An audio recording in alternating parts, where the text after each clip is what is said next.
ஸ்வஸ்ய ஸ்ரீ பராபவ வருஷம் தட்சிணாயனம் கிரீஷ்ம ருது ஆடி மாதம் 29ஆம் நாள் பிருகுவாசரம் வெள்ளிக்கிழமை சாந்திரமான ஸ்ரவண மாச சுத்த த்விதீயை சுக்லபக்ஷ த்விதீயை திதி இன்று இரவு 9:20 வரை. அதன் பின் திருதீயை திதி. மகம் நட்சத்திரம் இன்று காலை 7:15 வரை. அதன் பின் பூர நட்சத்திரம். பரிகநாம யோகம் பாலவாநாமகரணம். இன்றைய ஸ்ராத்த திதி த்விதீயை. இன்று காலை 7:15 வரை யோகம் சரியில்லை. அதன் பின் சித்த யோகம். இன்றைய ராகுகால நேரம் காலை 10:30 முதல் மதியம் 12 மணி வரை. யமகண்டம் மதியம் 3 மணி முதல் மாலை 4:30 வரை. குளிகை நேரம் காலை 7:30 முதல் 9 மணி வரை.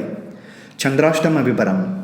உத்திராட நட்சத்திரம் 2, 3, 4ஆம் பாதங்கள். திருவோண நட்சத்திரம் அனைத்து பாதங்கள். அவிட்ட நட்சத்திரம் 1, 2ஆம் பாதங்களுக்கு ஆகஸ்ட் 15ஆம் தேதி மதியம் 1 மணி வரை சந்திராஷ்டமம். சுபமஸ்து.